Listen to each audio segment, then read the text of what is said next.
Hey everyone, welcome back to the channel.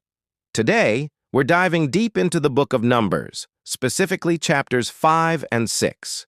Now, these chapters can seem a bit intense at first glance, covering topics like purity in the camp, making things right when we've wronged someone, and a special vow called the Nazirite vow. But stick with me, because there are some incredible timeless principles here that are super relevant for us today. So, Chapter 5 kicks off with instructions for keeping the Israelite camp pure.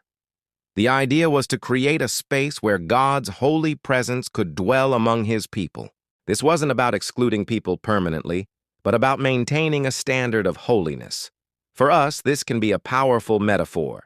It reminds us to take a look at our own lives, our hearts, our minds, our relationships, and consider what we might need to cleanse or set apart to make more room for God's presence. It's about creating an internal environment where our connection with Him can flourish. Then, the chapter shifts to something we can all relate to: what to do when we've messed up and wronged someone. The Bible is incredibly practical here. It says if you've wronged someone, you need to confess it, make full restitution, meaning pay them back for what you took, and then add a little extra, about 20%, as a way of showing you're truly sorry. This isn't just about saying "my bad," it's about taking tangible steps to repair the damage and restore the relationship. It's a powerful lesson in humility, integrity, and taking responsibility for our actions. How often do we try to sweep things under the rug?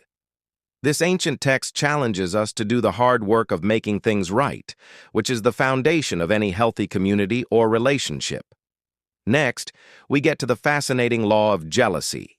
This is a tough passage, and it can be easily misunderstood in our modern context. It describes a ritual for a husband who suspects his wife of being unfaithful but has no proof. It's important to see this in its historical setting. In a world with few legal protections for women, this law actually brought the matter out of the shadows and into the hands of God and the priest. Instead of allowing a husband to act on suspicion alone, it required a formal, public process where the ultimate judgment was left to God. It prevented private vengeance and, if the woman was innocent, publicly vindicated her. It's a complex passage, but it points to a God who is interested in justice and truth, even in the most difficult and painful human situations. Then we transition to chapter 6 and the Nazirite vow. This was a voluntary, temporary vow that anyone, man or woman, could take to dedicate themselves to the Lord in a special way. For a period of time, they would abstain from wine and anything from the grapevine, they wouldn't cut their hair, and they would avoid contact with the dead. This wasn't about earning salvation. It was an outward expression of an inward desire for deeper consecration.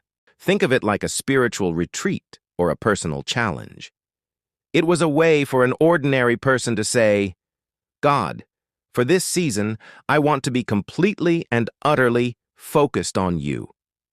The uncut hair became a public sign of their commitment, a conversation starter that pointed back to God. And what's the takeaway for us?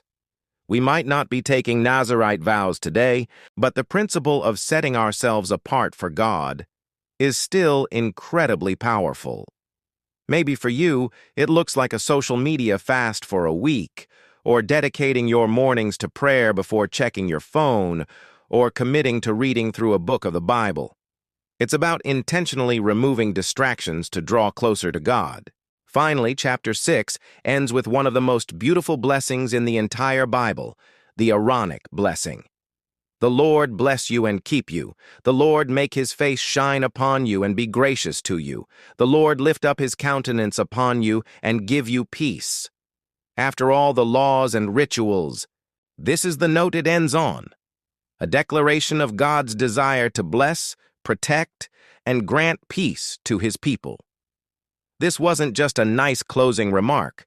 It was a command. God told the priests to put His name on the people, and He would bless them. It's a beautiful reminder that at the heart of it all, our God is a God of blessing. He is for us.